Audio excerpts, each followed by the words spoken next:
Esses são os jogos mais famosos que aos poucos vêm sendo arruinados no Roblox. Desde jogos que foram muito criticados pela sua monetização pesada depois que os desenvolvedores foram trocados, até um jogo que foi completamente destruído depois de uma atualização. Sendo o primeiro deles um jogo que não teve um final nem um pouco bom. A Dust Trip, um jogo de aventura onde você pode juntar amigos e ir em uma viagem de carro, passando por vários obstáculos pelo caminho, tendo furacões, bandidos, zumbis, sendo seu objetivo sobreviver enquanto vai pegando itens. Ele teria sido criado por Dixman em 2024 e conseguiu mais de 400 mil jogadores. Ele parecia ser um grande projeto que ia dar certo, já que o jogo conseguiu fazer uma das coisas mais difíceis, que é conquistar a comunidade. Mas se você pesquisar por ele hoje em dia, você vai notar que ele tem menos de 20 mil jogadores, que não é um número baixo, mas é muito menor do que era. E o motivo foi uma coisa bizarra que assombra qualquer jogo no Roblox. De acordo com alguns vídeos que a gente encontra falando sobre a queda de A Dust Trip, a polêmica do jogo teria começado com uma invasão no Discord, que teria acontecido alguns meses depois do lançamento, com vários jogadores postando coisas inapropriadas e muito pesadas. Isso fez com que o Discord deles fossem deletados, e por causa disso, o criador do jogo decidiu vender para outro desenvolvedor chamado Jandel por 4 milhões de Robux, e aparentemente na época isso daria por volta de 20 mil dólares, e foi aí que o jogo começaria a mudar. Algumas mecânicas que eram conhecidas pelos jogadores acabaram sendo trocadas e passaram a valer Robux, e logo depois mais algumas atualizações que traziam mais carros pro jogo chegaram, mas que eles também custavam Robux, e já dá pra imaginar que o pessoal não gostou nem um pouco disso. O bizarro é que a comunidade ficou tão irritada por causa disso, que eles até tiveram que desativar alguns canais de chat do Discord, já que era muita gente comentando ao mesmo tempo, descontente com a atualização. De acordo com esse site que mostra a história de A Dust Trip, aparentemente o desenvolvedor teria escutado a comunidade, e depois trouxe uma atualização que não custava Robux. O problema veio nas próximas atualizações, quando mais itens que custavam Robux chegaram, e aí pros fãs o jogo teria tido um triste destino. Vários passes foram adicionados que custavam muito Robux, aquelas roletas padrões que a gente encontra hoje em quase todo jogo no Roblox, mas com chances estupidamente baixas, e várias microtransações foram adicionadas. Isso fez com que grande parte dos fãs aos poucos fossem abandonando o jogo, já que tudo aparentava que cada vez mais atualizações como essas iam chegar, onde elas eram claramente focadas no lucro, e realmente a cada mês que passava mais jogadores saíam. Bizarro que por causa disso de novo teve um outro ataque no servidor do Discord, e dessa vez muito mais pesado que o primeiro, tanto que eu nem posso mostrar aqui o que eles decidiram fazer. E esse ataque no Discord passou a ser chamado de Raid V2, sendo uma referência ao primeiro ataque, por causa do hate que ele sempre recebia quando trazia uma atualização como essa. Não sei ao certo, mas ele teria vendido, ou Jandel teria feito uma parceria com a Do Big Studios, o mesmo estúdio que tá por trás de Blade Ball. E entrando hoje, pelo que a gente consegue ver no jogo, foram adicionadas mais coisas pagas, e hoje ele vem tendo uma média até que bem alta, com 15 mil jogadores diariamente, e tendo acumulado mais de 1 bilhão de visitas. E uma curiosidade bizarra que eu acabei encontrando sobre Dixman, o criador do jogo, é que aparentemente ele perdeu todos os Robux depois da sua conta ser banida, e por enquanto a gente não sabe o motivo, e por isso decidiu criar um outro jogo inspirado em A Dust Trip, e o jogo atualmente se chama Untitled Tribe Game, tendo 200 jogadores diariamente. Mas o próximo jogo era uma das maiores promessas no estilo de Battlegrounds, mas acabou tendo um terrível final. Cias Battleground, criado em 2023 por George, um jogo que, igual o nome diz, é no estilo Battlegrounds, só que na temática de One Piece, onde você tinha os personagens do anime lutando entre si. O jogo se destacou muito pelos seus gráficos bonitos, efeitos e animações durante o combate, e desde antes do lançamento, muitas pessoas aguardavam o jogo. E claro, com a qualidade dos gráficos, muitos youtubers começaram a gravar entrando no jogo, mostrando que se ele continuasse assim, ele tinha um grande potencial no futuro. Nice.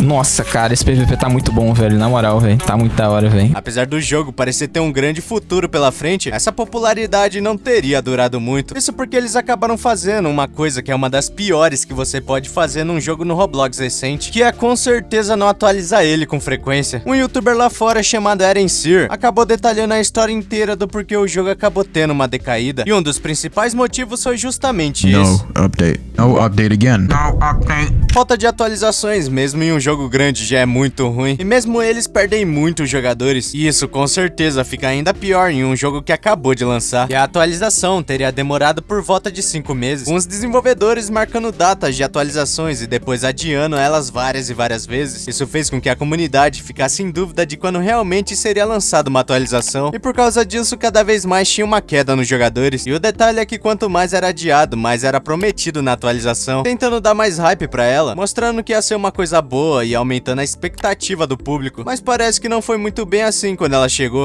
At first, nothing out of the ordinary appears on the Google document, but if you were to scroll further down, you would find a familiar person named Gojo, the third and probably most major contributor to C's Battlegrounds downfall. No vídeo, ele explica que é muito comum em jogos como esse, eles adicionarem personagens de outras histórias e animes, só que em servidores privados de graça para que os jogadores só possam se divertir, e uma hora ou outra eles acabam sendo retirados. Mas nesse caso, eles acabaram adicionando o Gojo em servidores públicos, em um jogo onde o foco era de One Piece. The From God team decided to add Gojo to public servers, not private servers, public servers, the servers you load into when you first boot the game up. Normally this wouldn't be too much of an issue because at the end of the day it's a new character, but this is a One Piece game about pirates, not Jujutsu sorcerers. Com a chegada do Gojo em um jogo de One Piece, a comunidade acabou que não gostou nem um pouco, e aparentemente o principal motivo além desse do pessoal não ter gostado foi porque a atualização não trouxe muitas outras coisas além do Gojo, e eles só adicionaram algumas animações diferentes e correções. O detalhe principal aqui é que jogos de Jujutsu Kaisen no Roblox estava muito em alta na época, por conta de outro jogo que tinha ficado muito popular, que era Jujutsu Kaisen, e também a segunda temporada do anime ia sair alguns meses depois. E por causa disso, a comunidade achou controverso eles adicionarem só esse personagem, em vez de personagens que são realmente da história, e isso depois de vários meses, indo contra a proposta do jogo. Isso fez muitos comentários de crítica aparecerem sobre o jogo, principalmente porque outros personagens de One Piece que já estavam no jogo estavam incompletos, além de que a comunidade vinha pedindo para que eles adicionassem outros personagens de One Piece, e por isso deu a entender que eles preferiam focar no Gojo já que estava em alta. E as críticas vieram piorar ainda mais, depois de aparecer prints do desenvolvedor falando que não ligava mais pro jogo, que não queria mais continuar com o jogo, e que tudo era só para arrecadar mais dinheiro. Apesar de muita gente gostar do jogo, isso teria feito muita gente também ter parado de jogar, e por causa disso, hoje ele tem mais de 60 milhões de visitas, mas com uma média diária de 500 jogadores. Aparentemente, depois de tudo, eles estão com a ideia de reformular o jogo completamente, tirando todos os bugs que tinham antes e lançando uma versão muito melhor, já que esse jogo sempre teve um grande potencial, mas o próximo jogo também teve um terrível final.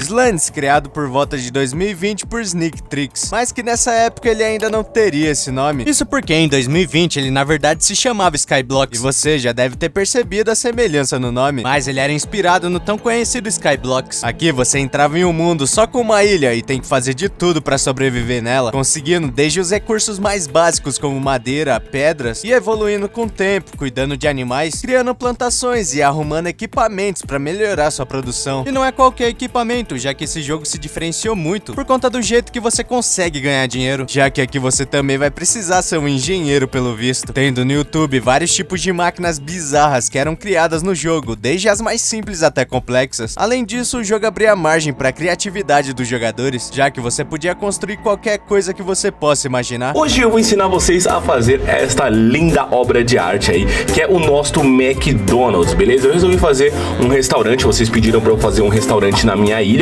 então eu resolvi fazer nada mais, nada menos do que um belíssimo McDonald's, é claro. Claro que por conta disso, ele acabou conseguindo mais de 30 mil jogadores só algum tempo depois que foi criado. Isso porque também não tinham muitos jogos inspirados em Skyblocks, que era um gênero que sempre foi famoso. Mas o que ninguém sabia é que esse jogo ia acabar tendo um final ruim, e tudo teria começado alguns meses depois da sua fama, quando do nada o jogo foi derrubado por direitos autorais. E por isso, muita gente pensou que seria o Minecraft derrubando, e muita gente até pensou que também seria o Hypixel, um dos maiores servidores do mundo de Minecraft, mas não tem como a gente saber, já que o próprio desenvolvedor acabou falando que não era eles. Muitos outros jogos que acabam sendo inspirados em Minecraft também são derrubados, mas não tem como saber se por conta do nome de Skyblocks ele acabou caindo. Apesar de ter sido apagado, ele acabou voltando com o nome de Slants, mas mesmo voltando, a quantidade de jogadores teria caído. E mesmo que o jogo tivesse ainda uma grande popularidade, ninguém imaginava que Slants teria um trágico destino. Com o passar do tempo, surgiu alguns problemas que atrapalharam em muito os jogadores, um deles que foi o abuso de certos bugs. Vários jogadores acabaram descobrindo um bug que fazia com que você duplicasse itens raros infinitamente, e isso foi muito controverso, já que acabou estragando a economia do jogo. E apesar de ter acontecido há 4 anos atrás, até hoje você consegue encontrar vídeos de pessoas tentando fazer esse bug, mas por conta desses jogadores tentando abusar desses bugs, veio o segundo grande problema, que foi o reset de inventários em Slants. Muitos jogadores acabaram perdendo perdendo seus itens, já que isso acabou sendo um meio para tentar limpar o inventário daqueles que usavam do bug, mas que também acabou afetando os jogadores que passaram horas farmando. Outro dos motivos pode ser por conta de atualizações que também não agradaram muito a comunidade, além de golpes que começaram a ficar comum dentro do jogo. Apesar dos desenvolvedores tentarem corrigir esses erros, os jogadores sempre achavam um jeito de fazer de novo. O jogo também atualizava com bastante frequência, mas com o tempo ele foi diminuindo cada vez mais, misturado com os problemas que eu falei. Por volta de 2023 eles falaram que iriam parar de atualizar o jogo, deixando até uma mensagem no servidor do Discord, agradecendo ao público e toda a comunidade que acompanharam eles até agora, falando que focariam em outros projetos, como o Bed Wars, que também é desse grupo, e que eu tenho certeza que você já testou ele, já que ele é muito popular hoje em dia. E por conta dessa notícia, alguns youtubers até fizeram homenagens ao jogo, outros acabaram fazendo vídeos de despedida, já que iam parar de gravar Islands. Claro que por causa disso até os jogadores mandaram mensagens, e hoje em dia o jogo tem uma média até que bem alta, com 2.000 jogadores diariamente, e conseguiu conquistar bastante visitas, com mais de 2 bilhões. Ele até teve uma atualização há 7 meses atrás, mostrando que de vez em quando ele ainda atualiza. E claro, eu preciso deixar avisado que não tem nenhum problema você continuar jogando esses jogos, e esse vídeo é um resumo do que teria acontecido, e o motivo do porquê esses jogos perderam muita gente, de acordo com a opinião de grande parte da comunidade de cada jogo.